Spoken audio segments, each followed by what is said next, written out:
Good morning from London. I'm Anna Edwards alongside Guy Johnson and Kriti Gupta. We're an hour away from the opening trade. Here's what you need to know.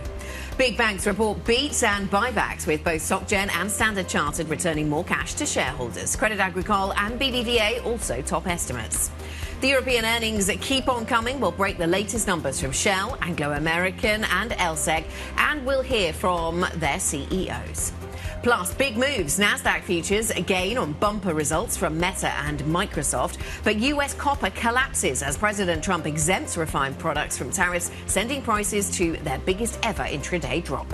A quick check on these markets. As you can see on the screen and on this one behind me, it is a tale of two rallies on both sides of the Atlantic. Real underperformance when it comes to what you're seeing in Nasdaq futures and the S&P futures picture. Eurostoxx 50 futures higher by only by 0.3%. The FTSE 100 virtually flat at the moment. Eurodollar at a 114 handle. Really keep an eye on how quickly we go to the downside on that move. Perhaps some consolidation to the upside at the moment. And 132 on cable. A dollar rebound showing up in the European currencies. The countdown to the opening trade starts right now.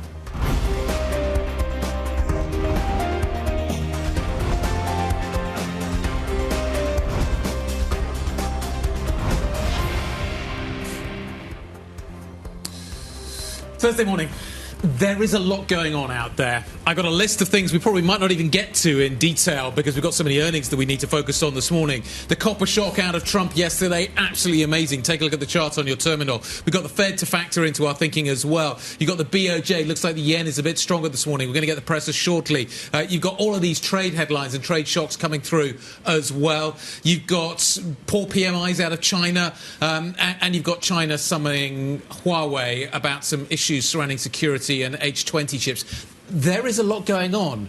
I haven't even mentioned earnings yet. Big tech earnings were the dominant theme last night, and we continue that trade this morning as we watch for earnings out of Europe, and there are many to choose from. Yes, China summoning NVIDIA as you draw attention to that story. Lots to watch in tech. But let's go to Anglo American and the story out of the mining sector this morning.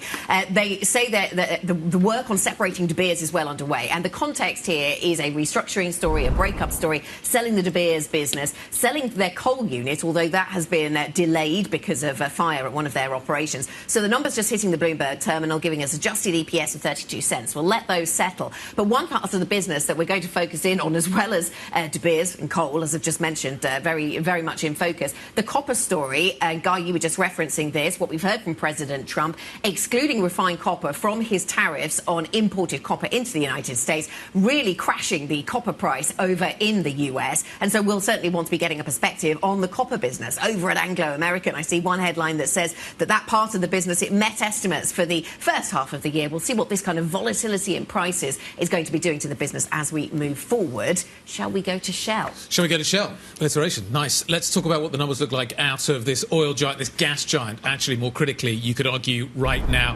The Q2 adjusted EPS line looks like it's met estimates, or beaten estimates quite significantly. 72 cents versus an estimate of 60 cents. So that number looks like it's ahead of estimates as well. The Q2 dividend a share, 38.5 cents, looks a little light, so pay attention to that. It has announced a share buyback program of 3.5 billion, and the adjusted profit line looks like it's well ahead of estimates. So a fairly mixed set of numbers here.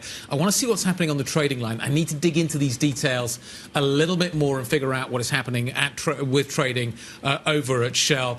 But we continue to watch, obviously, the volatility in the commodity space very, very carefully. Air France looks okay. Air France looks better than okay. They are flying high, pardon the pun there. And this is really important because they're still talking about macro uncertainty. They're still talking about the idea that it's a complex environment. And yet they're really able to make up for it for two major reasons. Their massive investment in their business and first class, and the idea that the oil costs have actually come down lower. Some of their fuel costs are a little bit in check as well. But they are still talking about keeping their guidance. They're maintaining it for the year, but they're expecting to grow capacity by 4 to 5%. Also talking about dropping plans to acquire a stake in the Spanish carrier Air Europa as well. But all in all, good numbers coming out of Air France KLM. Let's stick with the earnings theme and recap some of the earnings stories we've had so far this morning. It's pretty easy to characterise, maybe it's an oversimplification, but it's easy to characterise as banks have done pretty well. Autos, a little less overwhelming, but certainly let's go with the positives around the banking sector. SocGen guiding higher on return on tangible equity and a buyback. Again, over at BBVA, we see guiding return on tangible equity a little bit higher and the numbers coming in better than expected. Credit Agricole also better than expected. They got a bit of a boost from deconsolidating one part of their US business. ING, again, better than expected, guidance going higher. So you get the picture with what's going on with the banking sector. A nice narrative developing there against expectations, doing pretty well. Over on autos, things a little lackluster, although not wholly. BMW, the EBIT margin came in better than expected, and they're actually guiding for the full year something that is higher than the market had in their sights. So that's interesting on the plus side. But they have been weighed down on sales by what's going on in China, lackluster sales there, and cost of tariffs. And then Renault, a net loss worse than expected over at Renault. So nothing too exciting within the auto space, it would seem. I mean, banks versus autos seems to be the trade this morning. Lots to digest. I'm so impressed that you just rattled those 4 earnings off in like 30 seconds. It was incredible. Let's talk a little bit about the macro, if we can, because I think before we move forward, we need to talk about what happened in the last 24 hours on 2 major fronts. The tech earnings coming out of the States, as well as what we heard from the FOMC yesterday as well. So no surprise, we did have, of course, no change in interest rates. Still talking about uncertainty. That seems to be the magic word of, I want to say, the century, and certainly this year as well. But the tech earnings I thought were really interesting. And Guy, you mentioned this yesterday. Yesterday was the day of the M's. Today is the day of the A's when it comes to the mega cap earnings. Apple, Amazon. Does Microsoft set a tone for them with their massive beat yesterday? Spend, spend, spend. That's the narrative, isn't it, right now? Just keep spending, keep it going, keep the train on the track on that front. The revenue's starting to pick up a little bit. The story around tech is absolutely amazing. In fact, it eclipsed what we saw yesterday coming out of the Fed. But as you say, Alphabet and Apple coming up a little bit later on. We've also got some great guests lined up. We are going to be speaking to Shell, Credit Agricole, Anglo American, BAE Systems, all of those are coming up a little later on in the programme. But right now, we need to talk about a business here in the heart of London. LSEG's earnings are dropping onto the screen this morning. First half pre-tax profit beating. It's announced a £1 billion buyback. Still sees revenue, full year revenue at a constant FX basis at 6.5 to 7.5. And a dividend. Dividend looks higher than anticipated at 47 versus an estimate of 41.9. The CEO of this business is David Schwimmer. And he joins us now. Good morning. Good morning. Very nice to see you. We spent the last couple of days going through the bank results, and they are, if you look at through all of them, one of the things that stands out is the trading business. And they are looking like they are benefiting right now from that. Does that feed through into what you're seeing? Is that reflected in what the numbers we are getting this morning? It is. We had a very strong first half with top-line growth of 8.7%. A big part of our business is over 70% is recurring revenues in terms of the data business, the index business, et cetera. But about 23% or so of our business, maybe a little bit more than that, is exposed to market volatility, market transactions, and the volumes that we saw in the first half. You saw it being very good for the banks, also very good for us. And we saw that across FX, equities, our rates business, et cetera. Does it feed through into the recurring business as well, though, in terms of... Because we have this buoyant environment right now. Does the desire for data and analytics and all the other stuff just kind of... I know it's not as directly correlated, but this is a pretty buoyant market right now, a healthy market. You've got an AI story that's kind of going along around all of this as well. Are the two completely uncorrelated, or I can't imagine that they are? I wouldn't say they're completely uncorrelated, but it's our business tends to be, we refer to it as an all-weather model. Right. And because of the nature of the product that we provide is really critical for our users, for our customers, for the banks. Real-time data, non-real-time data, really the kind of information that they require to trade every day, to interact with the markets every day. Is there more activity, more consumption of our data when there's a lot of volatility? Yes. Yeah. It's more about activity and volatility than directionality. So yeah, that makes sense. Right now, as you say, it's pretty frothy right now. Things are going very well in a lot of markets. Do we see the benefits of that? Yes. If things get a little bumpy or a bit choppy, and that creates volatility, there's still activity. There's still trading. There's a lot of risk management in that kind of environment. People are adjusting their positions. We see the benefits of that as well. So it's the nature of our business. Okay, David, good morning. So LSEG, very much a data and analytics business. Every time we get ready for this conversation, I remind myself just how much of the business is that. And it's about half in terms of revenues, at least before today. I'm not sure what today's numbers show on that particular front, but 47%, I think, revenues, data and analytics. A very small part, then, is the London Stock Exchange and that part of the business. What do you have to keep explaining to investors the rationale for having that part of the business, even though the name comes from there and so much of the history comes from there? Is that something you have to keep explaining to investors? Not at all. Our investors understand the strategy that we have, which is to serve our customers across the trade life cycle. And they recognize that the stock exchange, while a relatively small part, is a critical part of the overall business. And the franchise that we have, the equity trading, the FX trading, the fixed income trading, critical part of the business, and it feeds very well. There's sort of a natural flywheel effect in terms of the data that we create in the execution businesses. We provide that to our customers. Our customers use that to trade more on our execution venues. So strategically, it fits in very well. Yeah, and how does that business you described there, how does it prepare itself or stand up to a market that is increasingly private and not quite so public? I asked this there's another headline across the Bloomberg terminal this morning. Brookfield Wealth agrees to buy Just Group for 220 pence a share. Obviously not looking for your comment on that, but it's another example of a business that's listed in London going into private hands. Is the rise of private markets something that your business is resilient to? Absolutely. There are a number of aspects where our business provides either information, data for companies either that are private companies themselves or the markets that are looking to deal with private companies. And then also, later this year, we are launching our private securities market on top of the government's Pisces framework. And this is a new market regulated here in the UK that allows private companies, to effectively be public for a day and use the London Stock Exchange infrastructure to trade. Institutional investors that have access to the London Stock Exchange, which is basically every major institutional investor in the world, they can participate in providing liquidity to private companies. And then after that execution window closes, those private companies go back to being private. So a real innovation in the markets that's coming over the next several months. Be public for a day. What a treat. What about the other 364 days of the year, David? How are you viewing the capital markets and certainly the UK government's kind of efforts to revamp them? Where are we in that journey? We've made a lot of progress in that. And as you know, this has been a few years in the works. And you go back a few years, it was changes to the free float requirement, changes to the dual class share structure.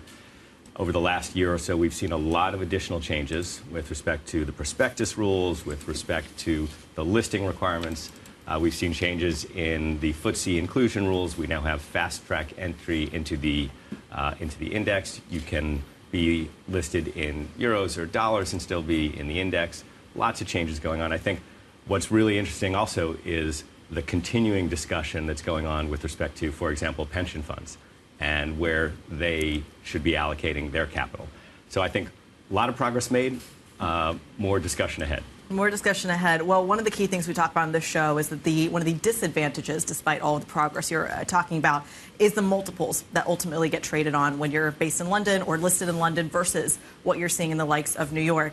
A company like yours that is leaning into the data and the analytics part of the business, that has a multi-year partnership with the likes of Microsoft, some would argue that would be better fit to be listed in New York. What do you say to that? Completely disagree. I think the narrative of different multiples in New York and London is frankly inaccurate. If you look at and the narrative originally comes from just taking a simple read across on the indices. And if you look at the FTSE 100 and if you look at the S&P 500, yes, they trade at different multiples. That's because there are different constituents in those indices that trade at different multiples. If you look on a company by company basis, and we've done this analysis and a number of banks have done this analysis, a number of academics have done this analysis, there's no significant material differential. And in some cases, the UK-listed companies trade at a higher multiple based on when you adjust for return on capital, growth rates, et cetera. So a little bit of an embedded narrative out there that is actually not accurate. Would LSEG trade on the same multiple? Should the LSEG be trading on the same multiple as, say, S&P? I think if you look at the different kinds of our business, there are aspects of what we do that are similar to what they do. Yeah. I think you have to look at different growth rates. You have to look at the return on capital. I wouldn't. Do you think they should trade on roughly? They're roughly similar businesses. Do you think they should trade on roughly similar multiples? So what you have seen with our multiple over the last few years is a transition from a market infrastructure multiple, which is generally lower, to an information services multiple, which is generally higher. So your multiple, do you think that trend continues? I think that trend is continuing, yes, for us. And we're seeing our investors move us more and more as they understand better and better the transformation that we're going through in terms of moving from what was seen as a traditional market infrastructure company a few years ago to an information services company today. Should an information services company trade on an AI multiple? It depends on the business. Should yours? So we have a lot going on with AI in terms of embedding it in all the different parts of our business from an operational perspective, in terms of embedding it with our products. The work that we're doing with Microsoft is really helping us in terms of changing product by product in terms of what we're doing with Workspace, bringing natural language search into Workspace, our analytics functionality where we have AI functionality that now helps people do financial modeling. We've brought an add-in for Excel and PowerPoint. I think a couple of you were equity research analysts in your past.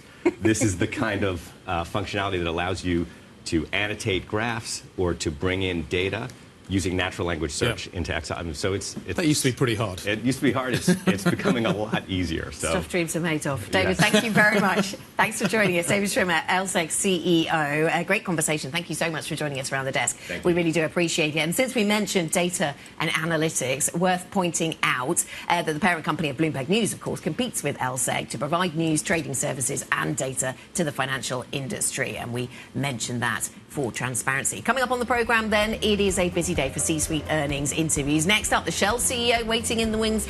Wael Sawan will be with us shortly. This is Bloomberg.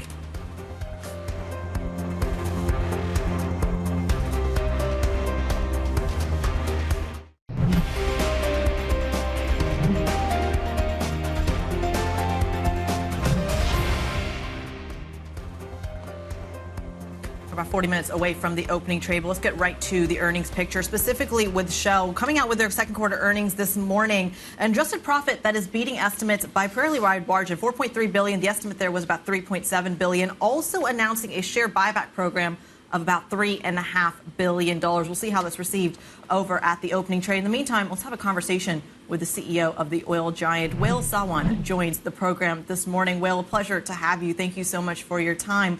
Let's kick it off by walking us through some of these earnings. I mean, a pretty decent adjusted profit beat relative to the estimate, but still a drop from your numbers from the last quarter. Can you walk us through that dynamic?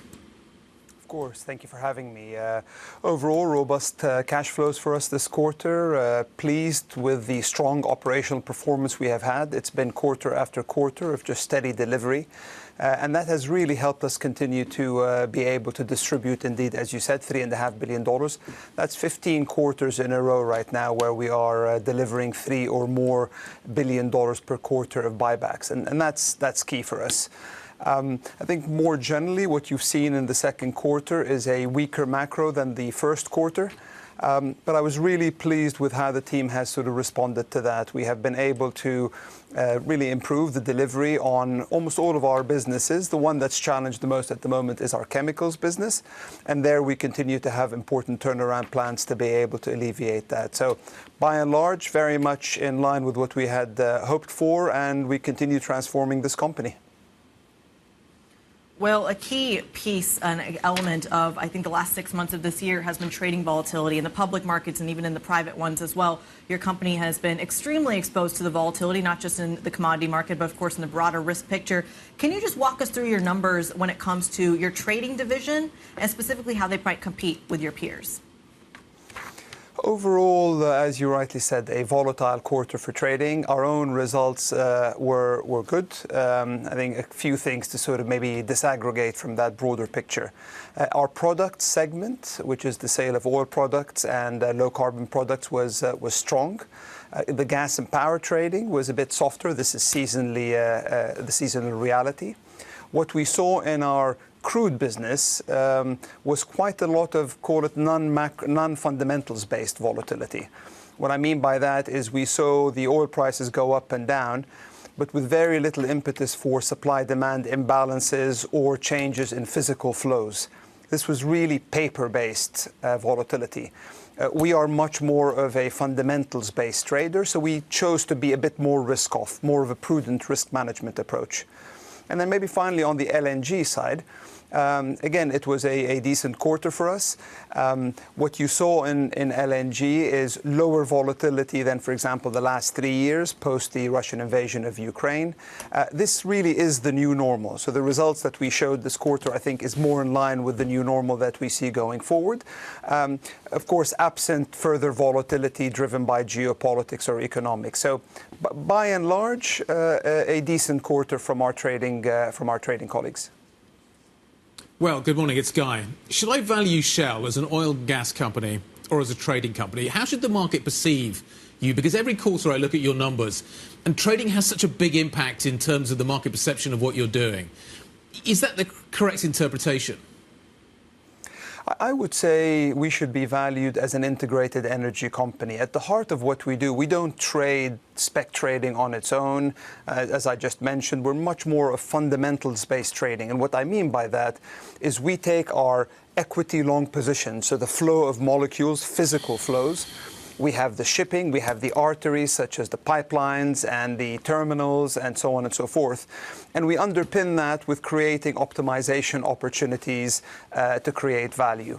And so what you find is we are much more resilient to the macro than maybe many others because we have that full integrated value chain. Yet we still have many of those upstream positions that can be lucrative when commodity prices are high, both on the LNG side and on the crude side. At the heart of where we are focused as we simplify the company is, of course, our LNG vector, which is a vector we deeply, deeply believe in and one we think is going to continue to grow to the tune of around 60% between now and 2040. We continue to sustain our liquids production, and we do want to be the most customer-focused energy marketer and trader. Can I ask you, just go back to the chemicals business and why that is soft? I'm seeing it showing up in some of the PMI numbers around the world as well. You're seeing that element within some of the data globally as being soft. Is what you are seeing Shell specific, or is it structural within the chemical space? It starts with the structural challenges. I mean, the trough that we have seen in chemicals margins has been one of the longest we have seen in a very, very long time. And that is partly driven by the significant supply that we are seeing continuing to come on stream, in particular out of Asia and China more specifically. And that is really sort of putting a damper on the overall margins. We are trying to focus on what we can control. And what we can control is, number one, portfolio high grading. Just this quarter, we have sold our Singapore Energy and Chemicals Park, which is an important element of our destination portfolio we're trying to drive towards. And I would say, secondly, we continue to drive even further with some of the self-help measures, OPEX management, what we can do around inventories and the like. I would say what we have done is still not enough. We need to do better, and that's one of the areas we're very focused on. So we have specific interventions we're doing at the moment to improve even further.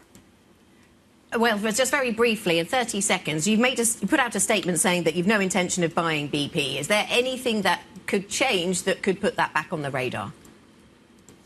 I think you've seen the statement, indeed, that we issued on June 26th. The focus we have at the moment is delivering our own strategy. We have said time and time again that what we are really keen on is to be able to create long-term shareholder value. And today we continue to see the allocation of capital best directed towards buying back Shell shares than anybody else. Our bar for acquisitions is high and continues to be, but we, of course, will look at the market for the right opportunities when they emerge.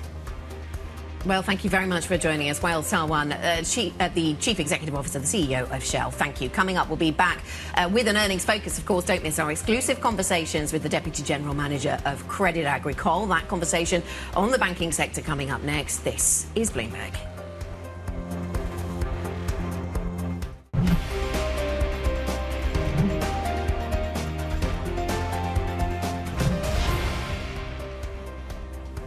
30 minutes till the start of trading here in Europe, equity trading, and we are watching futures like a hawk. Take a look at the other side of the Atlantic. You get this amazing picture coming out. The Nasdaq is up by 1.3%. The S&P is up by 0.9%. You're going to see a nice open over there. Over here, a little bit more cautious, I would argue.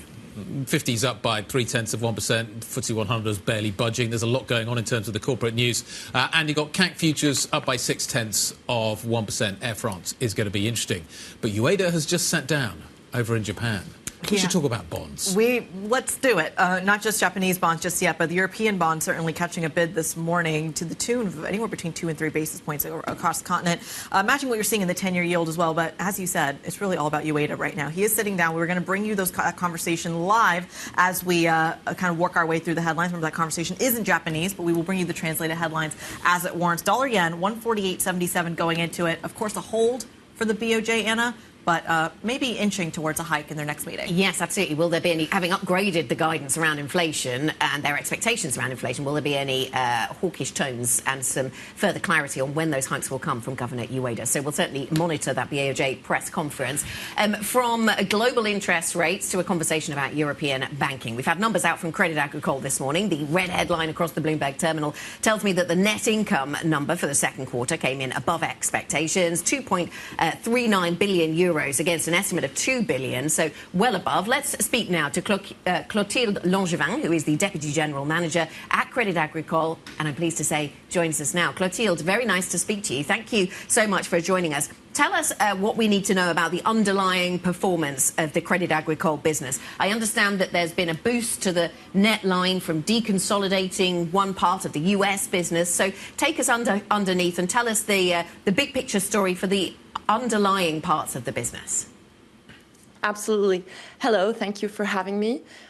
We've posted a record net income this quarter, 2.4 billion, growing by 30.7%. And as you were saying, part of this excellent performance pertains to the capital gain related to the deconsolidation of Amundi US. But if we exclude this element, the net income growth share increases by 14.1% this quarter, so still a very excellent performance. And this is driven by dynamic activity across all of the business lines and also by a steady flow of strategic transactions. We have a lot of integration processes that are still underway. We have concluded a number of strategic operations this quarter and announced also another number of projects and partnerships. Now, if we look a little bit at the figures, the revenues are increasing quite strongly to 7 billion, up 3.1%. Our expenses are under control, and we have a very competitive level of cost-to-income ratio this half year at 53.9%. And all of this allows us to post very strong profitability. Our return on tangible equity is at 16.6%. So this is very strong, but with also a very strong solvency level. Our capital ratio is at 11.9% this quarter at the level of CASA. Okay, and Clotilde, if I'm thinking about how your clients, the businesses you serve are standing up to all of the geopolitical headwinds and the conversations and the rule changes around trade and tariffs and all of that macro uncertainty, I noticed that your loan loss provisions looking back have come in lower than expected. But do you have concerns as you look at your portfolio out into the rest of the year? Do you have concerns about any of the businesses that you serve, how they will stand up to the test of tariffs? Well, our businesses are very strong, and the activity this quarter bears witness to that. We have a pickup in credit production in France. We have dynamic credit development internationally. Our insurance activity is performing excellently thanks to very strong inflows. Our asset management also has strong AUMs, of course.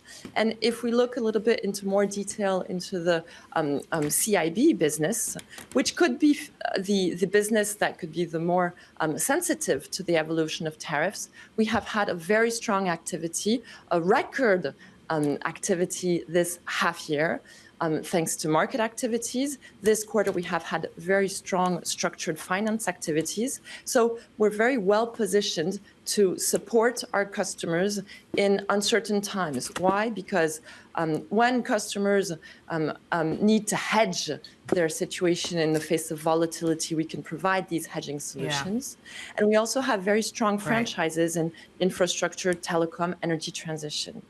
But now, if we look at the tariff the decision itself, it's true that one first positive element is that uncertainty has been lifted, and you know that uncertainty is something that is very detrimental for the markets and for economic activity.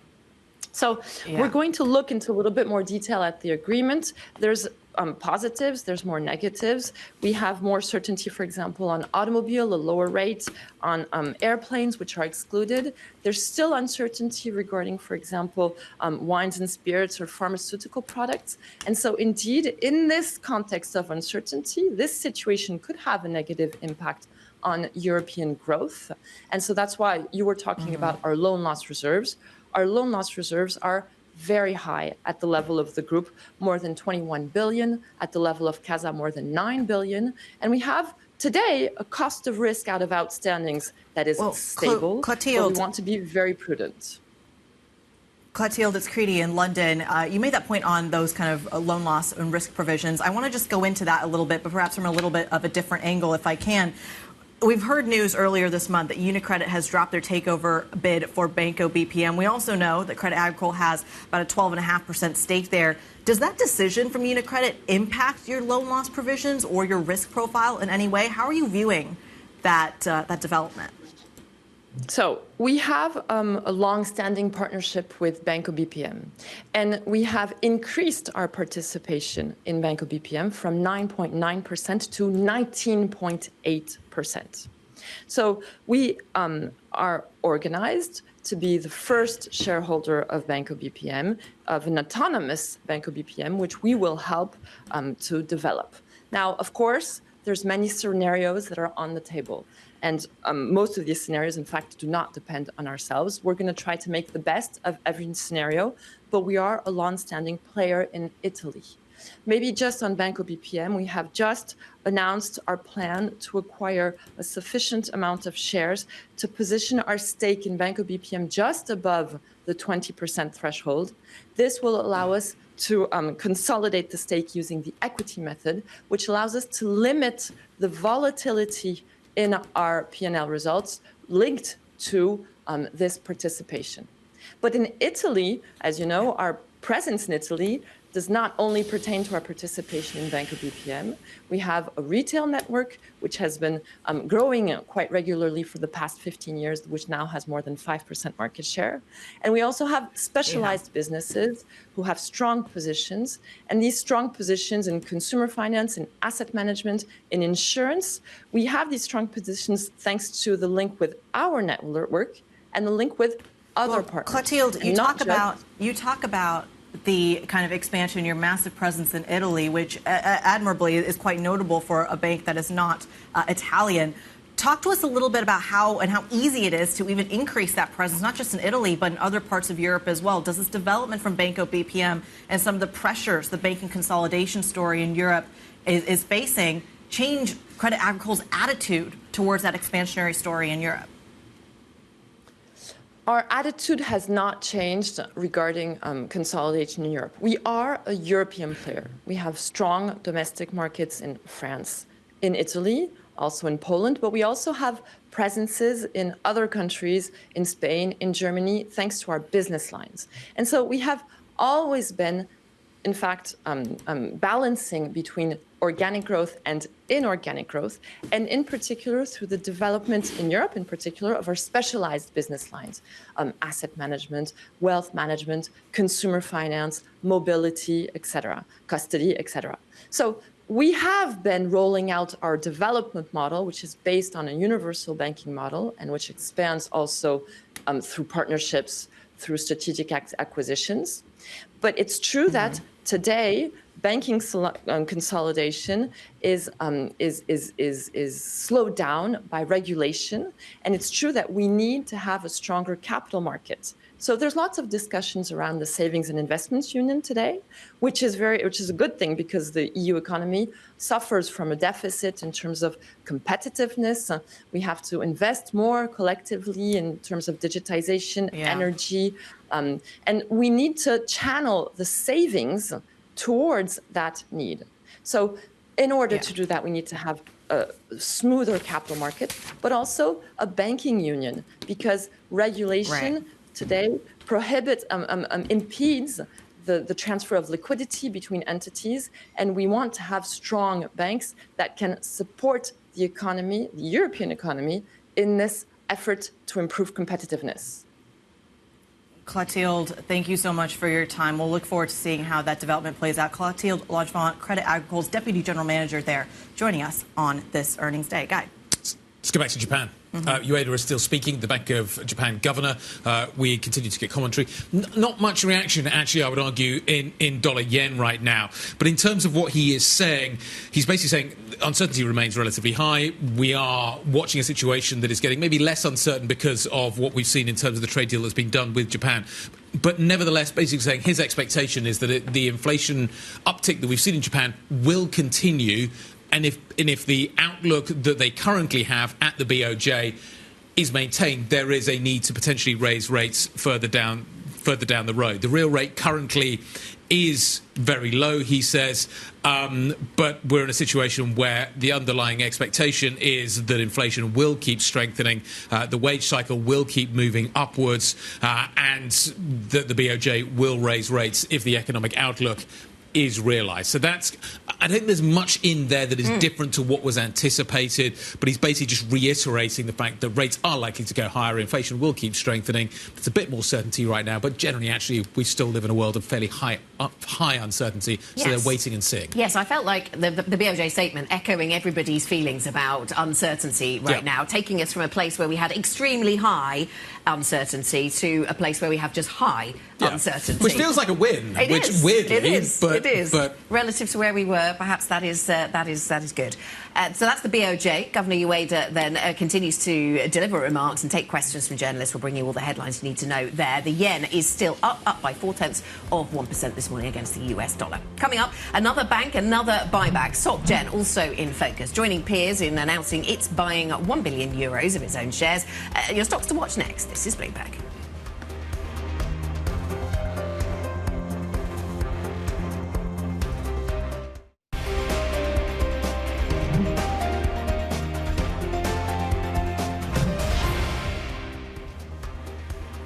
Welcome back. 45 minutes past the hour. We've just seen French CPI dropping onto the Bloomberg terminal, a little firmer than maybe anticipated by the economists that we've surveyed. Harmonised CPI month-on-month comes through at 0.3. The yearly number comes through at 0.9. The yearly number is pretty much bang in line with where it was last time. No revisions there. And the month-on-month ticks a little lower, but it's higher than what we saw on the survey side. So inflation kicking around still at the kind of levels that I think probably won't alarm the ECB, but nevertheless, just a little bit firmer. Just pay attention to that, maybe. OK, we'll pay attention to that potential risk. Meanwhile, US futures go higher. Nasdaq futures up by 1.3% this hour. Markets are very firmly focused on the big tech earnings story that we've had out overnight, and also, of course, developments and commentary coming through from the Fed. Bloomberg's Valerie Teitel is here to break all of that down for us. Val.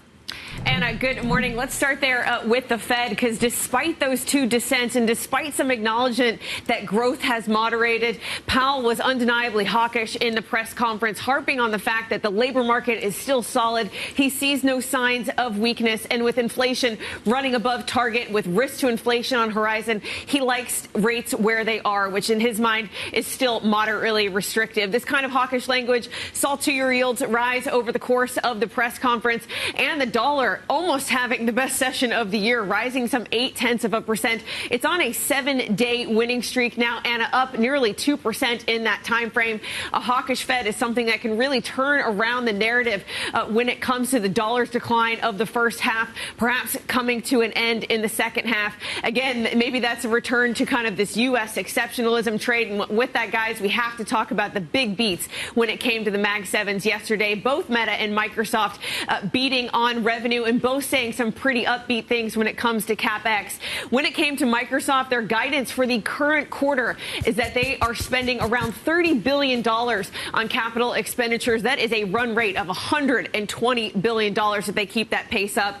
Meta also had some rosy things to say about CapEx spending in 2026, seeing a significant increase to CapEx when it comes to next year. We do have more Mag 7 reporting after the bell. Apple and Amazon tonight. With Apple, a lot of the focus is going to be on the tariff picture. We know that they're exposed to these Asian tariffs, which we got an update on overnight. Kriti? We absolutely did. Let's walk us through some of those, because it's funny that we're going through earnings, we're going through Fed, we're going through tech, and there's just so much trade news that we're kind of drinking out of a fire hose this morning. So let me just walk you through some of the rates that we're at this moment. And remember, this is not a comprehensive list of some of the trade deals we got out of Asia, but I think it's important to really highlight that we're going from Cambodia and Thailand that are, by the way, trying to negotiate not only a ceasefire from some of their border tensions, but also bring down their rates when it comes to the trade deal. And the U.S. really involved on both fronts in that. At the moment, it's at 36%.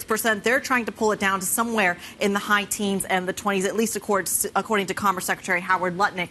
Then the number kind of comes down from there, 25% on Malaysia. Then we've got Japan and South Korea at a 15%. I'm going to dive into the South Korea story in a moment, but let's also focus on the 25% that applies for India at the moment. And remember, there is a lot going on in terms of just how restricted the Indian market is towards external companies. And those are the barriers that Donald Trump is trying to break down, specifically when it comes to agricultural imports. But as Val said, a big focus for Apple this morning, or this afternoon, or after the bell, when those results come in the U.S. session, is going to be that tariff impact as they move their supply chain from China into India, and that's where this 25% could really hit the end consumer, which brings us nicely to what's going on in South Korea, because there we have that magic number, 15% applying to tariff rates, including autos, which is a key part of the export infrastructure from South Korea into the United States. We are still waiting on some other developments, though. Things like chips. Remember, Samsung is a key part of the Kospi index, batteries, pharmaceuticals, and, of course, agriculture, which is a key domestic touch point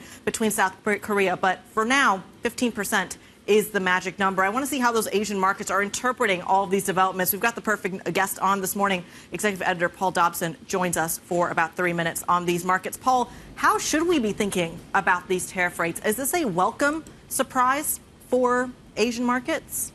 Hey, good morning, Kriti. Well, you know, as far as South Korea is concerned, 15% isn't really that much of a magic number for markets, which actually, you know, maybe a little bit surprisingly, the Kospi dribbled lower after a little bit of optimism at the open and is down a few tenths of a percent now, with the car companies actually some of the biggest drags on the index. There had been some speculation that maybe Korea would be able to get below 15% for cars, a more favorable kind of trade terms than what Japan has been able to win, but that wasn't the case in the end. And so rather than the huge excitement and boost that we got with Japanese markets when they received the 15% tariff levels a week ago, for South Korea, it was greeted with a little bit more indifference maybe, or even a bit of disappointment. And likewise, the one, you know, kind of dribbled lower again.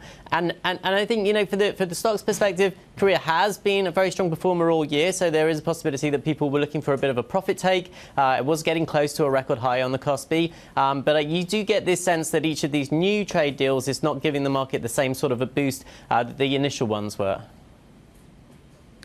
Paul, good morning, it's Guy. Markets generally can only focus on one thing at a time, but there are multiple things that they need to focus on. Market participants need to focus on right now. You've got what is happening with trade. You've got what's happening with central banks, the Fed, the BOJ's currently alive right now. You've got a story surrounding, obviously, big tech. Which one should I focus on? What do you think the dominant theme is that markets should focus on and obsess about right now?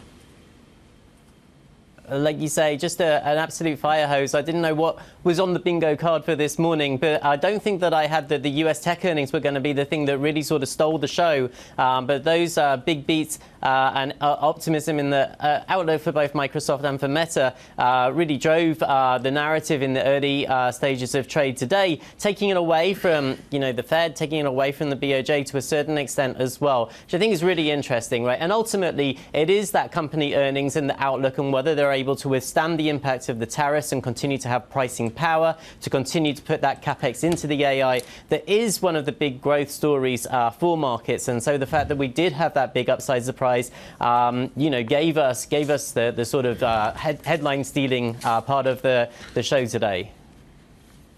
Incredible volatility in metals prices, Paul. The fact that the Trump administration has excluded refined product on its tariffs, this is around copper.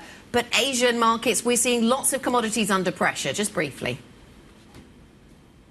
Yeah, really interesting there. So we've seen that spread between US and copper and European copper completely collapse overnight, basically. Really disruptive for markets. And there's a lot more of this kind of whiplash to come, I'm sure. Paul, thank you very much. Paul Dobson, just time to mention the copper price, which is fascinating. We'll keep returning to that as we go through the morning. Our executive editor, Paul Dobson, thank you. Let us check on the individual stocks that are in focus. Stocks to watch with Chloe Melly. Good morning, Chloe. Good morning. Let's start with Société Générale. So we've got a €1 billion buyback. We've got a brand new interim dividend, and we also got a lifted profitability outlook. It's already been doing so well over the last year. Shares up 118%. It's also been outperforming its peers, BNP and Crédit Agricole. So we'll see if that gap keeps widening there. We can see here the outperformance, which is really massive. So we'll see how much of a widened gap we get. Moving on to Airbus, quite disappointing results from Airbus last night. So a bigger than expected cash outflow, really slow aircraft deliveries. It has been doing better than Boeing and outperforming Boeing over the last few months. But Bloomberg Intelligence said that Airbus really needed to get a really good fourth quarter to kind of meet that guidance. So we'll see how much weakness we get at the open on the back of that, because at the moment the deliveries are below target. And then finally, ArcelorMittal, a steel maker, it's cut its forecast for the demand for steel, for the outlook for steel demand going forward outside of China. It said that customer hesitancy was really big problem, that people were maintaining a wait and see approach due to tariffs. So we'll probably be seeing a bit of weakness on the back of that this morning. OK, thanks very much to Chloe. Lots of sectors in focus. Then we'll also watch the drinks sector. AB InBev could be one that moves lower on the back of their numbers. The banking sector in focus, all those buybacks and guiding higher. We'll be back with the market open. This is Bloomberg.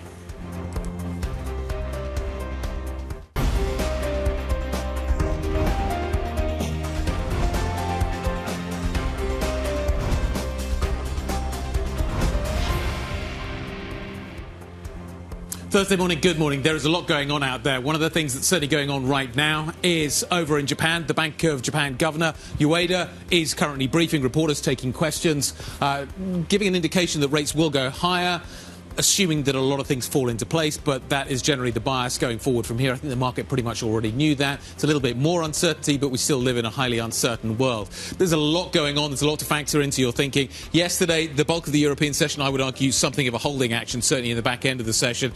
You get the Fed move, then you get, after hours, the move in terms of the AI trade coming out of the Magnificent Seven. Microsoft and Meta with the story yesterday.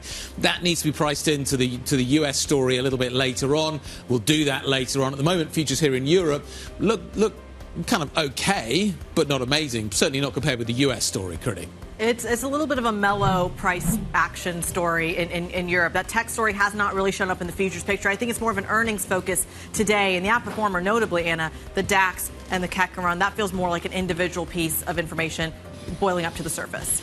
We're certainly going to focus on the banking sector. Talking of those earnings, Kriti, we've had numbers coming through that beat estimates for lots of the European banking names. Also, buybacks being a big feature of that sector. So we'll certainly focus on that sector and see if it can deliver. In terms of individual stocks we're watching, watch Rolls-Royce raising its outlook for the year due to the savings programme and strong demand. But they are warning that operating profit will be slightly lower for the rest of the year due to higher maintenance costs. So that's something to watch out for. AB InBev in focus. Beer sales dropping on sliding demand in China and in Brazil. So we'll certainly watch those two individual names as well as the banking sector and autos and everything else that has reported, Guy. Everything else, and there is an awful lot of everything else. Let's talk about the index levels. Let's show you some numbers. As we've indicated, probably the action a little bit below the surface, but the FTSE 100 doing nothing as indicated. First thing this morning, keep an eye on what's happening with Shell, LSEG. You've got BAE Systems. We're going to be talking to them a little bit later on after posting numbers yesterday. There's an awful lot going on below the surface. Stock 600, nothing to see here, just moving sideways. We're going to talk to Michael Masika a little bit later on from our markets team. Has the bad news news, the expectation on European earnings actually largely being priced into these markets. It seems so at the moment. We're not going anywhere in a hurry. And that certainly is the trade that we're watching this morning. The IBEX is up a little bit more than most. It's up by 0.6%. We'll wait for the CAC. We'll wait for the DAX. Single stock sectors look more important this morning. Kriti, what do you got? Well, right off the bat, Shell seems to be your biggest index contributor to the upside and your biggest winner, higher by about 2% this morning, seeing a lot of volume. And that's, of course, a big earnings beat that they came across with, as well as even an update on some of their trading businesses, their chemical businesses. Don't seem as bad as expected. But again, I'm seeing a lot of rotation action here as well when we took a look at this from a specific sector basis. So yesterday's underperformers are today's outperformers. Healthcare seems to also be in the lead, and I'm looking at Roche, Novo Nordisk, a lot of those kind of names as well. And then the banking story is a little bit of a mixed bag. Right, and so the buyback theme sort of unites both of those, doesn't it? Energy and banks, because we've got a big buyback from Shell, and you rightly mentioned that stock is up by now more than 2%. The banking sector, yes, also gaining. SocGen is up very strongly, up by nearly 7%. BBVA is up strongly, up by more than 4%. We have some other strong performance coming through from some of the other names in the banking sector, but just looking for some of the others that reported. Standard Chartered, a little bit of a move higher there. So, yeah, a kind of mixed picture. I'm also, my eye is also drawn to the bottom of the sector picture and what's going on with basic resources. It's a really complicated picture around copper. That's a separate conversation, perhaps. But we haven't mentioned, perhaps should have mentioned, that we had some disappointing data out of China around manufacturing. And iron ore prices and steel prices through the Asia session have been really weak. Steel in particular, down by more than 4%. On top of that, Guy, we've got the Anglo American numbers, but, you know, it seems as if the sector as a whole is being weighed down by something bigger than that. And the copper story. Which you need to throw into all of that as well. Crazy moves yesterday in the copper price. So, yeah, so you've got Glencore tracking a little bit lower. Anglo's a little softer as well. So you've certainly got some weakness there. Some of the pharma stocks are giving up some ground as well. So it's definitely banks. There's a bit of upside in Safran this morning. It's doing relatively well too. It's up by over 3% in the aerospace sector. Airbus having a slightly sort of tougher time of things right now. Certainly that was what the indication was out yesterday. It's hard to kind of get a clear... I'm trying to see what... Are there themes that we should be picking up on here in terms of where we're seeing the movement? Or is it just simply kind of almost stock by stock in terms of how you should be perceiving this market?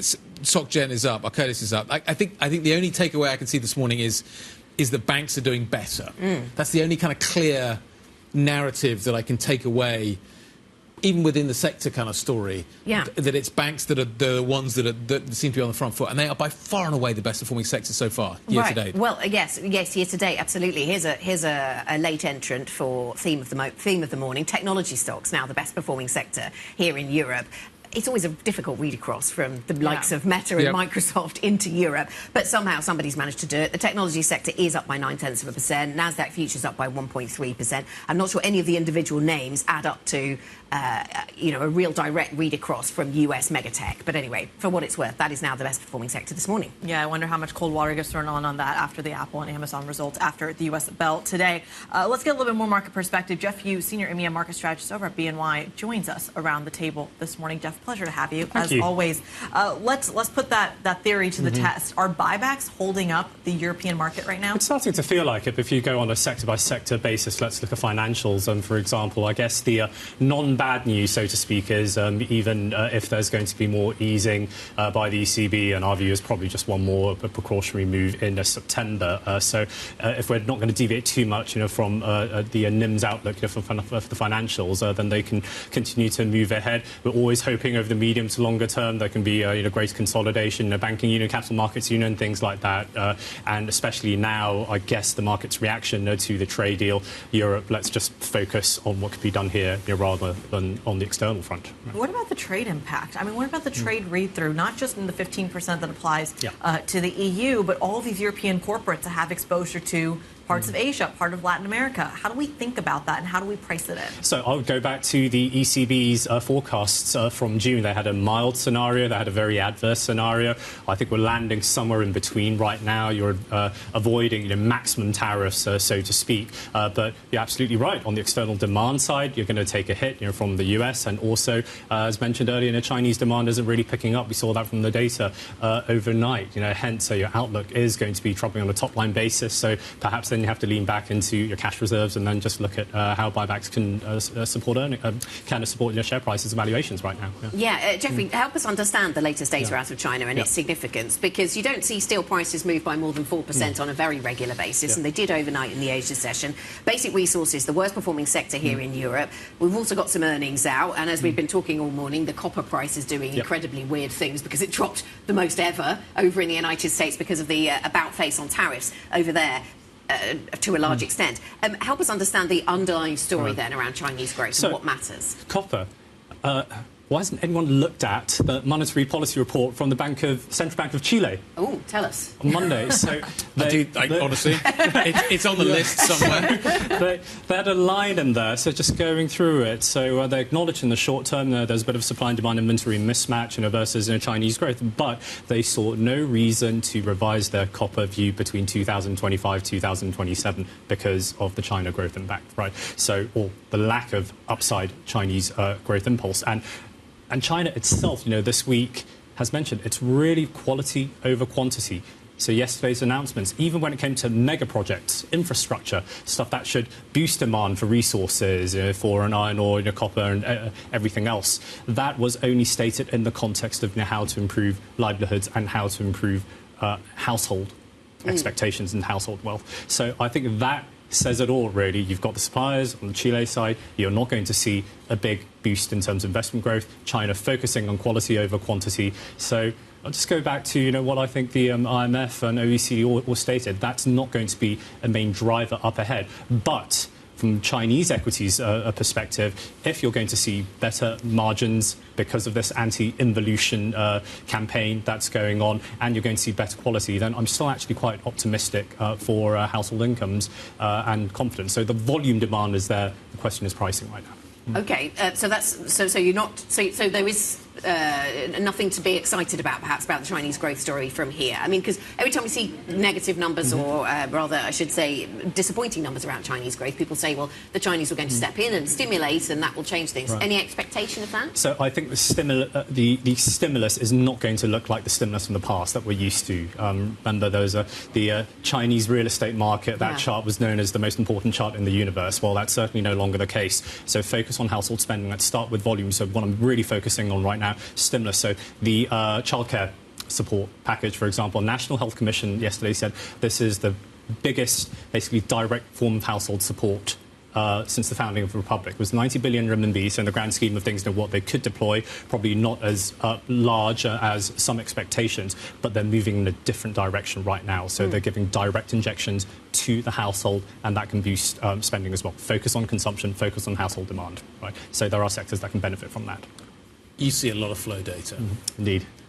What has changed? Has something changed over the last few weeks since the European deal was announced? Is the Europe trade over? Is that money that maybe was flowing across the Atlantic in this direction starting to peter out? What's going on? So I go back to my three key sectors and how they're positioned, relative to rolling average. Aerospace and defence. Yep.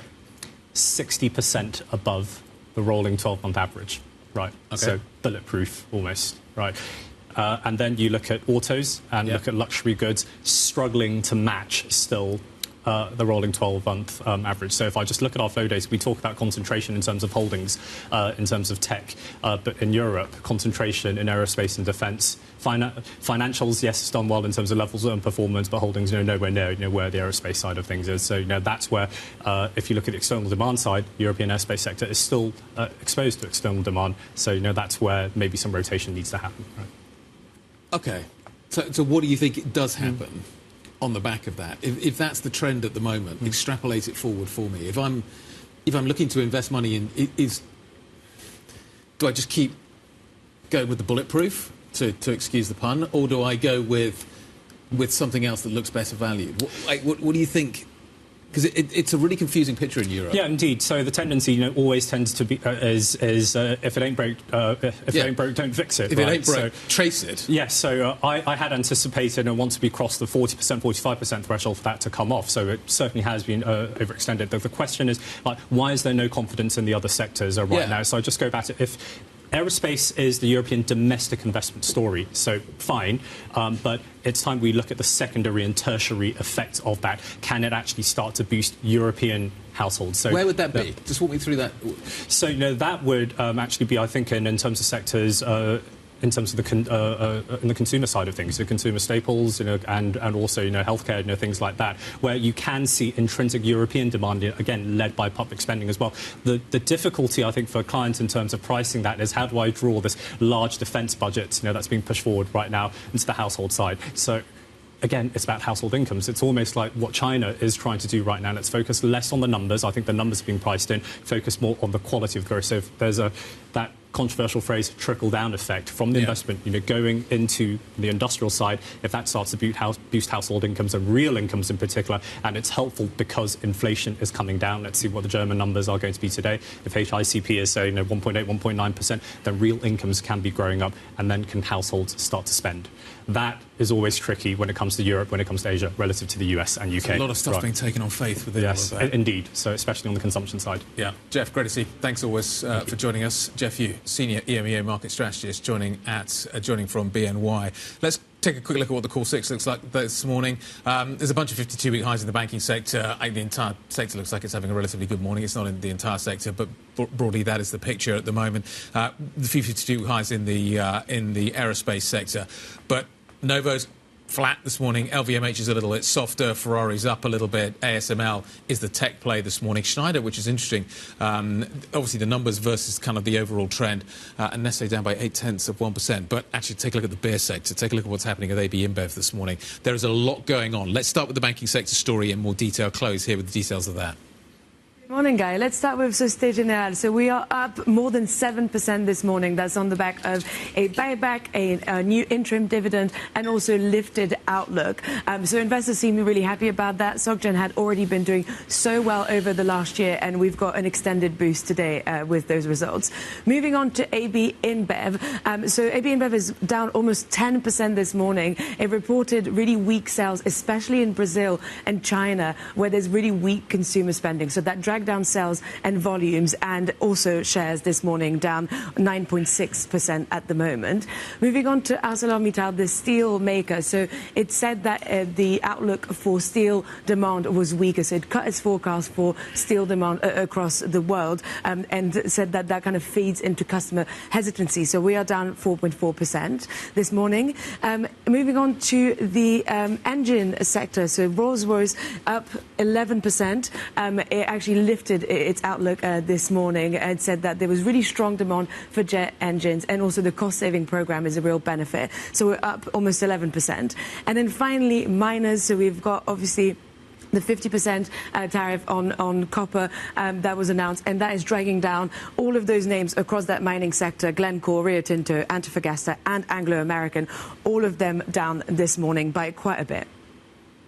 Chloe, thank you very much. Chloe Nelly with a host of movers this morning. So many to choose from. Here's another one for the list. Just Group, which is actually in the insurance space here in London. An offer from Brookfield Wealth for the business at 220 pence a share. The stock then goes higher by 68% this morning. Not actually up to the offer price, so perhaps some execution risk in there, but not far from it. So 212 is where it trades. An offer price from Brookfield Wealth, 220 pence per share. Coming up on the programme, back to the earnings story and the global macro as well. Anglo cutting its dividend as lower commodity prices drag on profit. We'll be speaking to the CEO next. This is Bloomberg.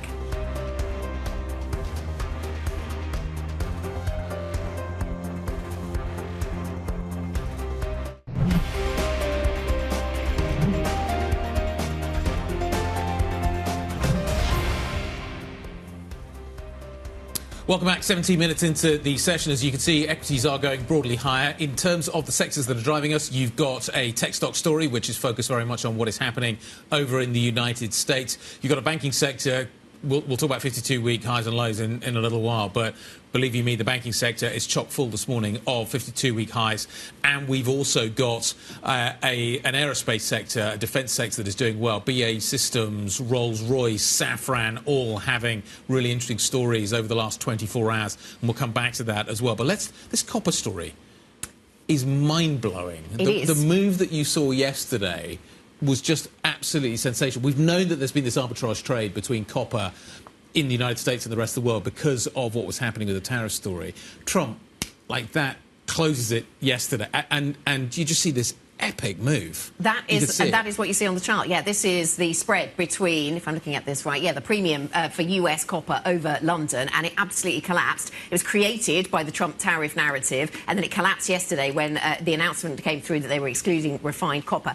Somebody we know who might have some views on this is waiting in the wings, but let's start the conversation with Duncan Wanblad on the earnings from Anglo American. They cut their dividend this morning, and they've announced earnings. Let's get into the conversation with this business, this mining business around restructuring. I'm pleased to say that the CEO, Duncan Wanblad, joins us now. Duncan, thank you so much for joining us. No doubt you're interested in the copper story as well. We'll get to that shortly.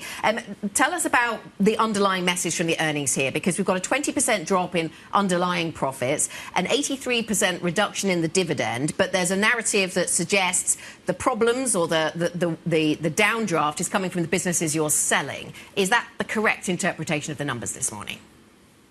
Good morning. Yes, absolutely. That would be correct. So basically, the earnings were compressed by three key things, really. One was a massive flooding in South Africa, which took out one of the platinum mines for the best part of 6 months. The second was the fact that we've got 2 coal mines that are not in operation in Australia at the moment.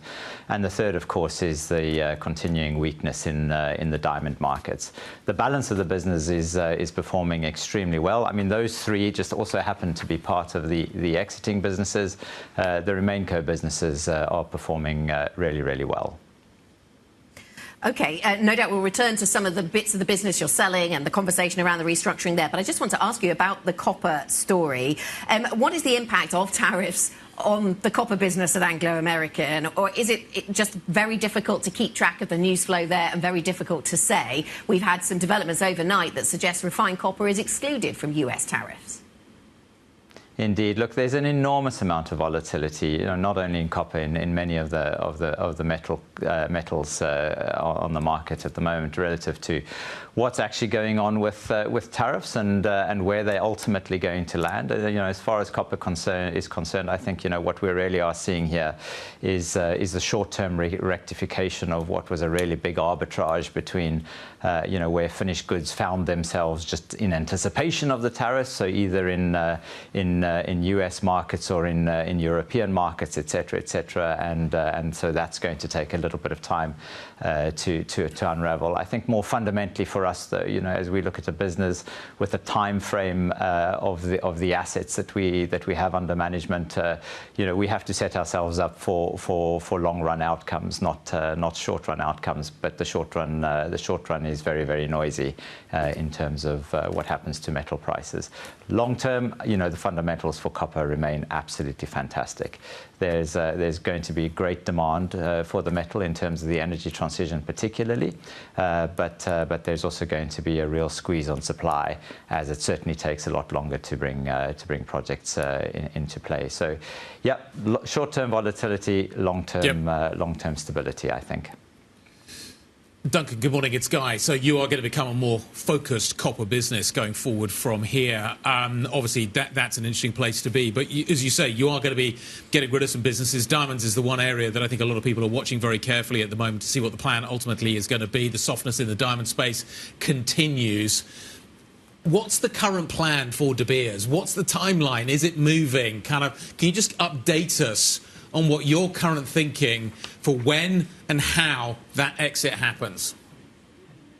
Sure, Guy. Look, first of all, let me say that whilst the markets are still under quite a lot of pressure, I think that we are starting to see hopefully some green shoots here, and certainly demand out of the US, out of India, and even to some extent out of China, for the rough looked pretty reasonable during the first half of this year. So, fingers crossed here. We are starting to look at a bit of a turn in the market. As far as the process is concerned, as I've said before, we are running a dual track. So obviously our preference would be to try and do a trade sale of our stake of this business to the right buyer.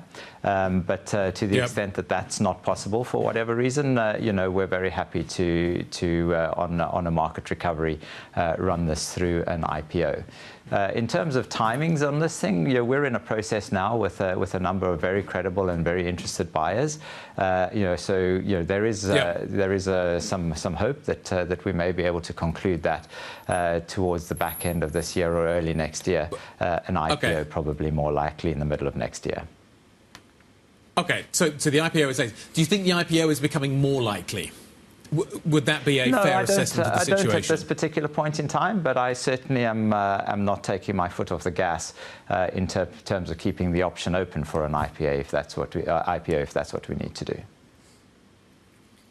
Duncan, it's Kriti in London. Let's talk about another one of your businesses that is also currently being under the selling process, and that, of course, is your steelmaking coal business to Peabody for about $3.8 billion. There's been some questions around whether the deal should be scrapped, at least Peabody claiming that after a fire. Can you just walk us through the update in terms of those negotiations, that sale process? Yeah, sure. Look, I mean, we actually concluded a sale agreement with Peabody, and so we have a contract with Peabody, and so we're just in that bit of the contract where you're between signing and closing. As you say, we did have this really rather unfortunate incident at one of the mines in April of this year. But subsequently, we've determined that there is absolutely no damage to the mine at all, and there's no damage to any of the equipment in the mine. And we're continuing with a really collaborative, transparent, open process with a number of parties, stakeholders, including unions, the government, the regulators, etc., in a staged process to reopen the mine. And certainly everything that we can see today and our understanding of the progress that we're making, and certainly the fact that there's no damage at all to the resource, there is no possible way that this is a material adverse event under this particular contract. Look, a little bit of work to go still with the regulators to get the final approvals for a restart, but making very positive progress on that journey. Duncan, let's wrap up this interview with a final question on simply the broader picture of things. You talked about with Anna a little bit of the copper tariff situation, but just broadly, as so many of these tariff deals are getting inked around the world, how does that affect things like investment, supply chain management, or even just underlying demand for the metal from your perspective? Yeah, it's a great question. As I say, hopefully, ultimately there will be some stability that get brought back in when everybody understands exactly, what tariffs are going to be sat where. But, fundamentally, I think from a first order impact in terms of businesses like mining, there's not necessarily a direct consequence of these tariffs. Generally speaking, that would be.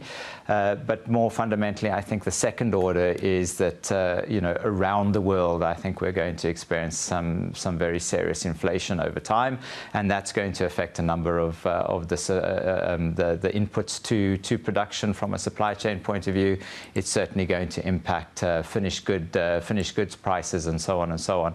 The consequence of which is that I think, generally and globally, costs are going to go up. So I think we're all going to have to get ready in terms of dealing with that and managing that in our businesses until such time as the price adjusts, because the price, of course, must adjust to accommodate that. Otherwise, material won't flow eventually. And then, of course, I think in periods of great volatility like this, people find it really difficult to make big investment decisions in mines. So we just Duncan Wanblad, Anglo American CEO. We are going to have to leave the conversation there, but we thank you so much for your time this morning. This is Bloomberg.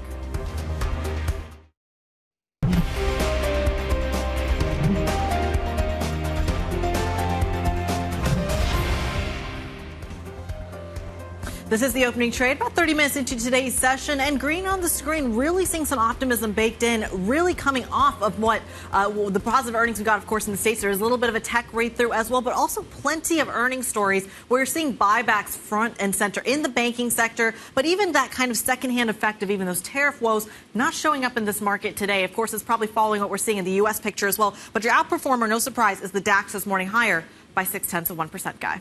Let's talk about where we are seeing the detail of that story evolve. There's a bunch of things going on. I think it's worth sort of going into these markets and trying to understand what is happening. Now, clearly, this morning there are more buyers than sellers, but it's a bit more nuanced than that. In terms of the breadth we're seeing in the market, higher versus lower, you've got 363 up, 223 down.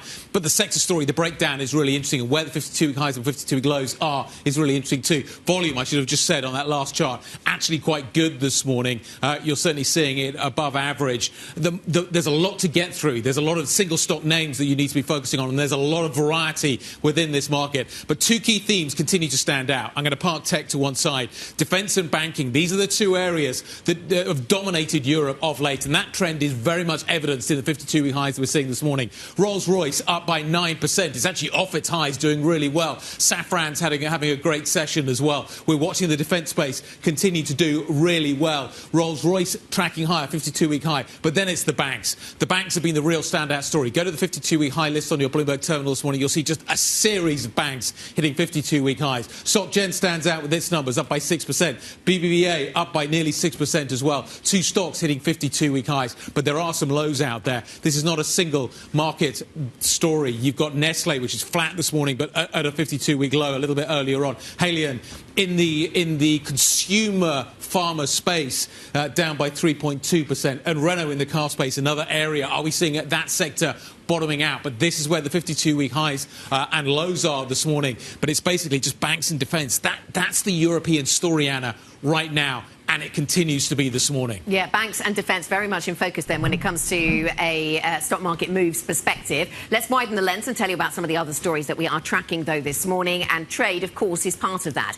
President Donald Trump says he'll impose a tariff of at least 25% on India's exports starting on Friday, though he later added the two sides are still in talks. Meanwhile, President Trump has delayed the implementation of 50% tariffs on Brazilian exports by 7 days, while exempting many products from the levy, causing the country's currency to rally. Meanwhile, British retailers are warning that food inflation could hit 6% by the end of the year as they raise prices in response to April's hike in payroll taxes and the minimum wage.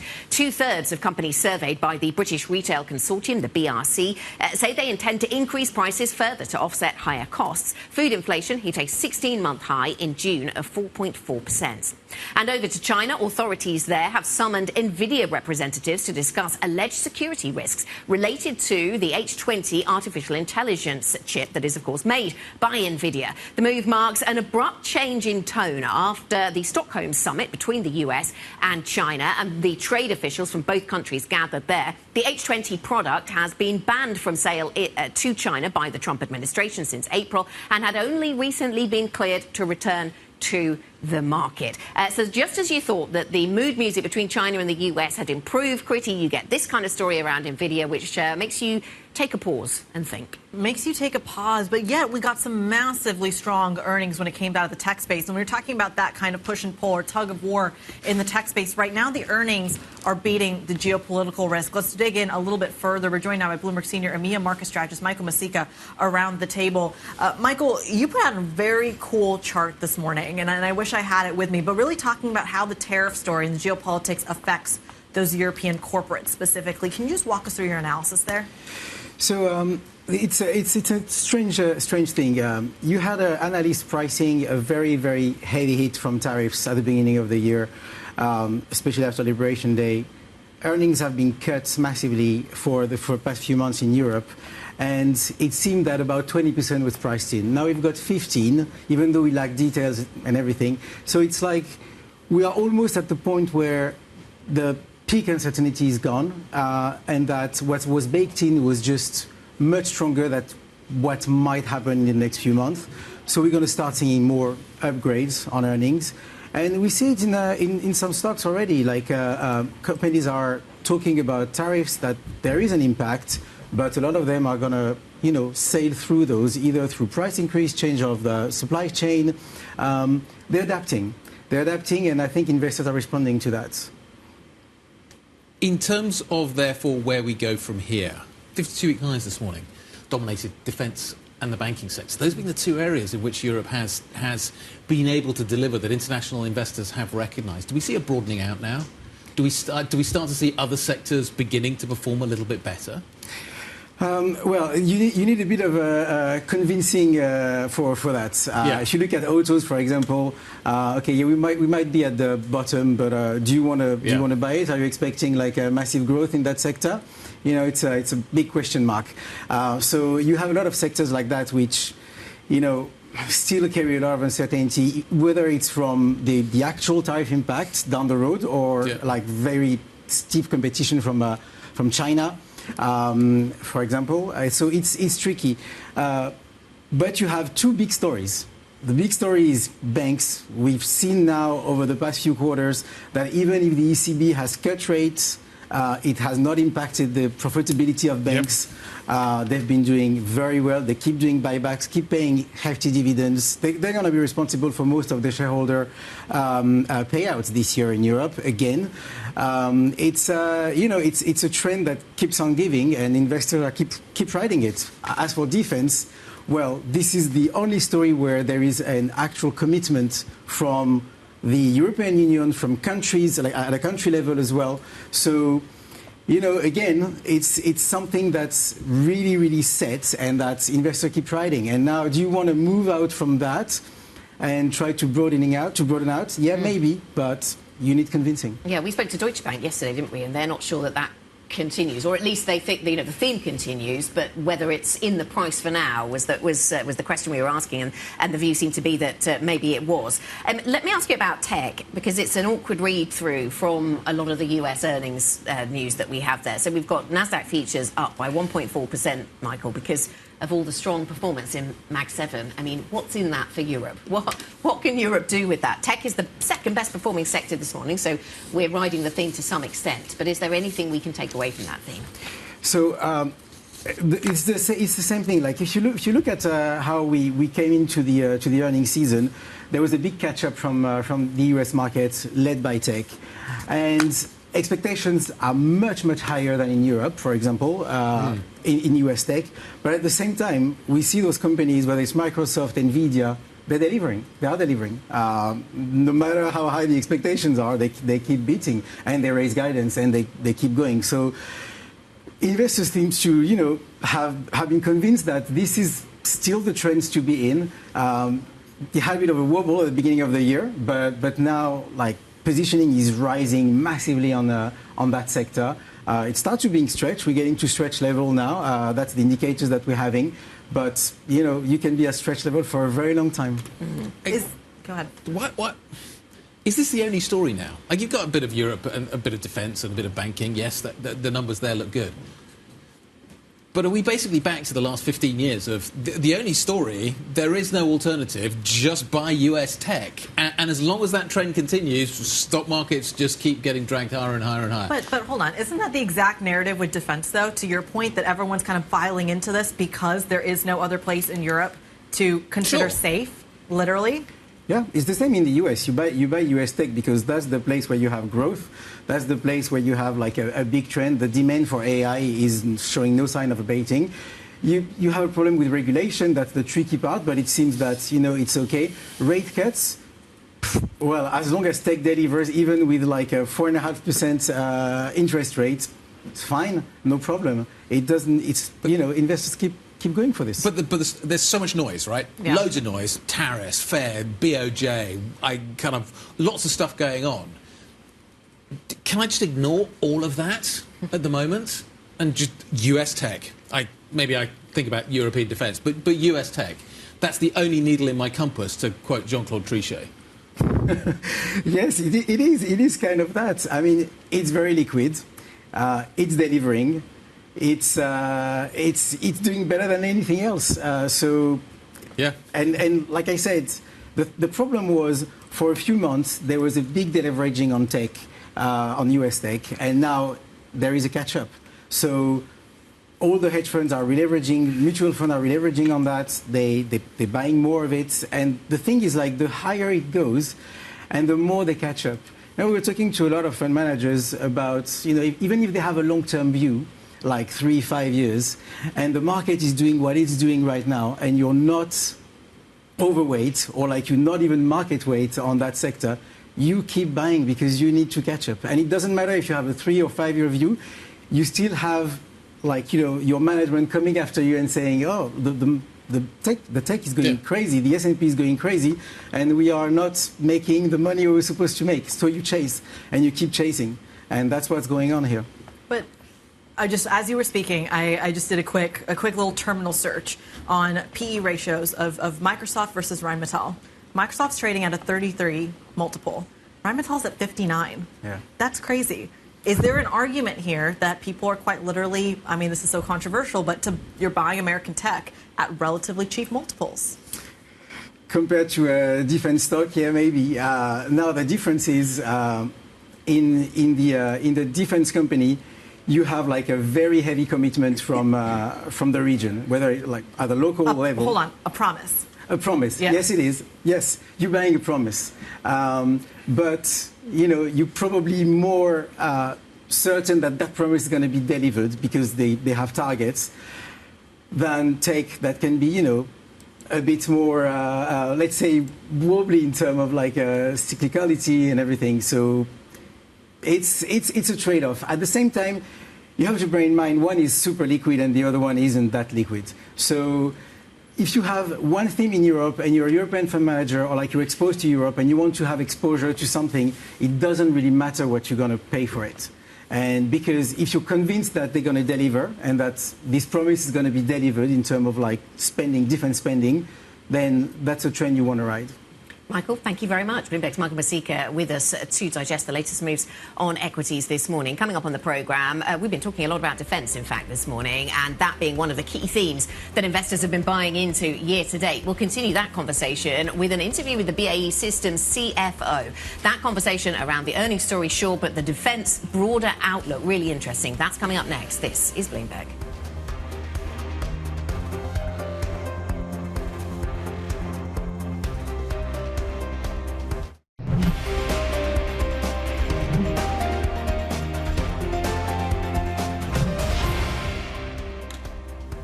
45 minutes past the hour. A moment ago, we were talking to Michael Masika about the kind of sectors that stand out in the European equity space right now. One of them is banks. The other one is certainly what is happening in the defence space. So let's carry on that conversation.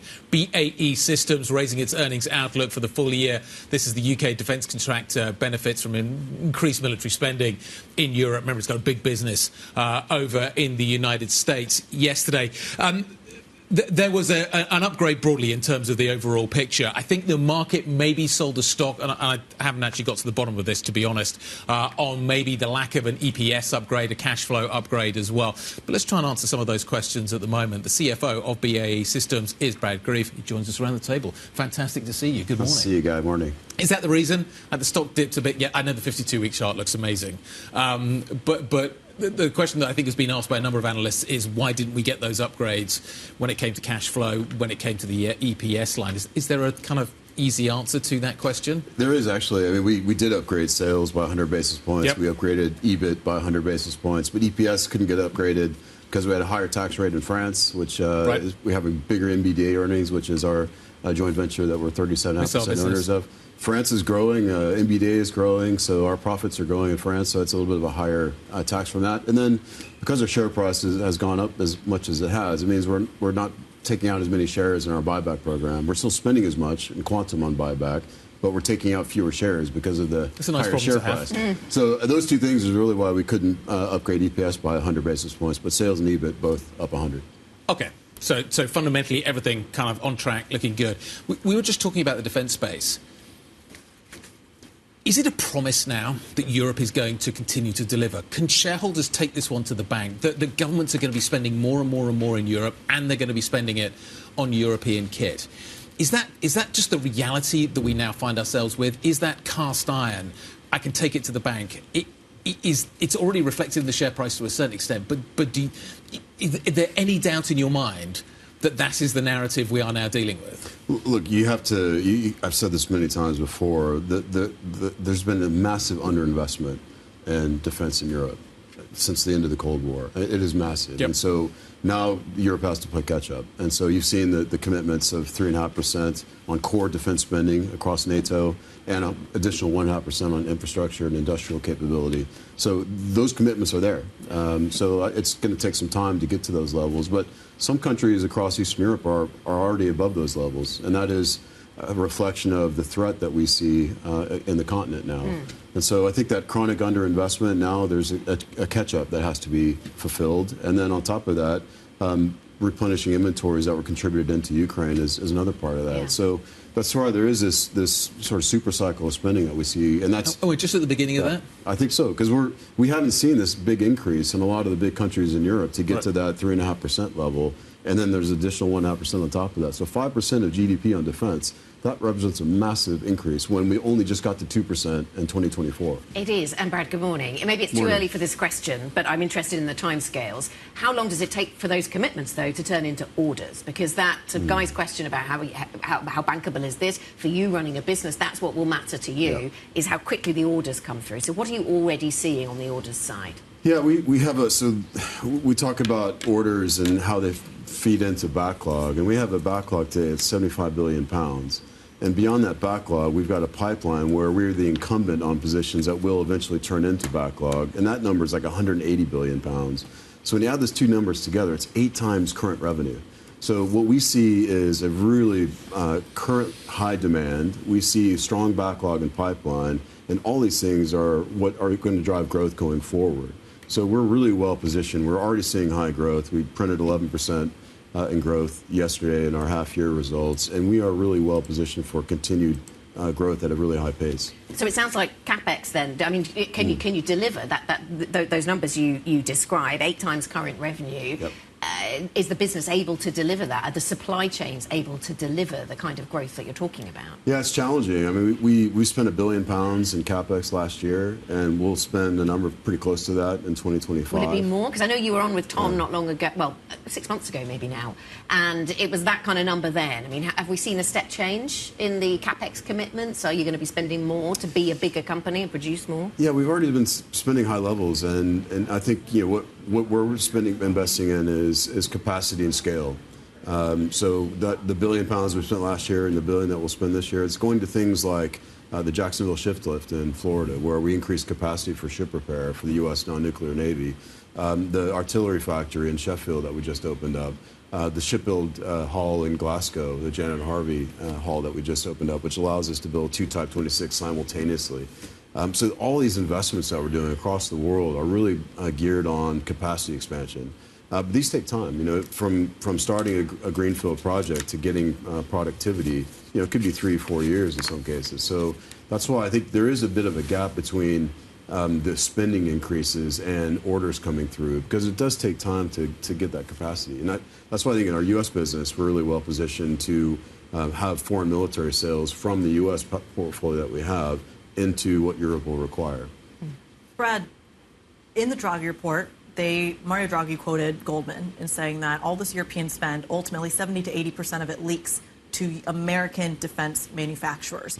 Part of the trade deals inked with Europe specifically, and even across Asia, has been active spend on American defense technology. How much of a dent does that put in commitments and contracts for you?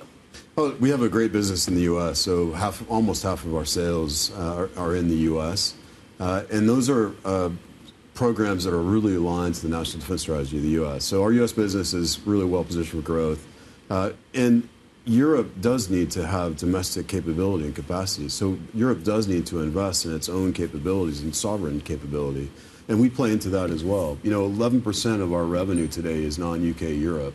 But if you look at our backlog, that 75 billion pound number I talked about, 30% of that is non-UK Europe.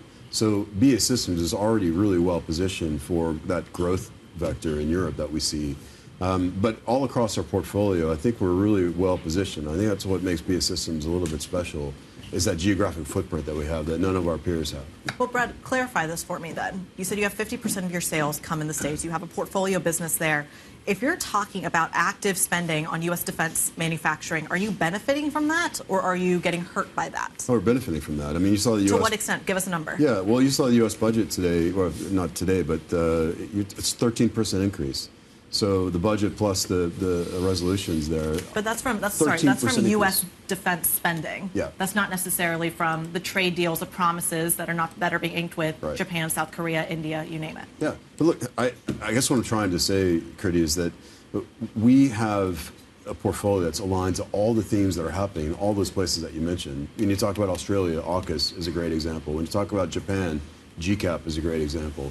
When you talk about our U.S. business, very well aligned to the priorities of the Indo-Pacific theater, which is really where the U.S. strategy is aimed at.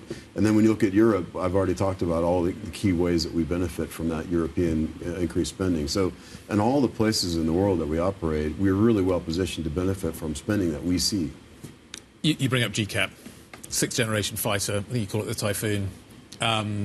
Sixth gen is a Tempest guy. Sorry, is the not the Typhoon, the Tempest? Yeah. I got my aircraft mixed up. Not the Typhoon. The Typhoon's current generation. Exactly. There's some disagreement. I talked to Eric Trappier and Guillaume Faury at the Paris Air Show. There's obviously some disagreement in terms of the other programme, the FCAS programme, that they are running. Where do you think this ultimately settles? We've got these two big programmes. Eric's convinced that the French should have a French programme and that should be the way that we go. But do you think there is... How much interoperability can there be here? Do you think it would be possible for Airbus to shift its allegiances in terms of where it puts its chips? How fluid is the situation currently from your point of view? Because you're cracking on with the Tempest, and it's kind of moving along, whereas there's a disagreement with the other programme. How do you see this evolving? Yeah, hard to see. And we really don't aren't concerned about what's happening with that rival program. What we're concerned about is making sure that we deliver to our timetables. And initial operating capability by 2035 for the 6th gen is really what our focus is. And we are really making excellent progress on that. We'll have a flying demonstrator for the Tempest in 2027. Yeah. So that's a testament to how fast How much interoperability do you think there could be, though? Well, you look at weapons packages, for instance. Those are going to be the same on both, on whether they have a program or not. Yeah. It'll be the same weapons package. If they have a program or not. No, it's up to them to resolve. I mean, I think that it's well written about how challenging that program is, and we let them take care of that. Would it be nicer if Europe had one program? Do you think that would be better? Look, we are focusing on our program. We're making excellent progress. I think time to market with something like this is going to be important, and we've got a really strong lead on that. Thank you very much, Brad. Thanks so much for spending time with us this morning. Brad Grieve, CFO of BAE Systems.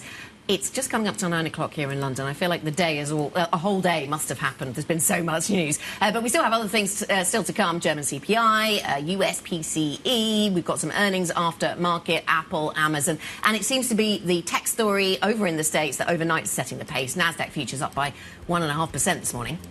Absolutely. It's a fascinating one as we line ourselves up to the Apple, the Amazon story. If Microsoft, if Meta was all about CapEx, about the AI investment, will Apple and Amazon be about the trade story? So I feel like took a back seat today as well. So lots to digest there. Of course, you want to stay with Bloomberg for full coverage of that conversation and an interview with former Kansas City Fed President Esther George. You can catch that conversation at 12:30 p.m. London time. A really fascinating one, of course, coming right off the back of two dissenters, if the Fed. Yeah, was the Fed the story yesterday, or was tech the story yesterday? I think it probably was. Fed what Fed? Trade what trade? Who cares about rate cuts and all that kind of stuff? Anyway, there's much to discuss on the Pulse. That is coming up next. This was the opening trade. Hope you enjoyed the show. This is Bloomberg.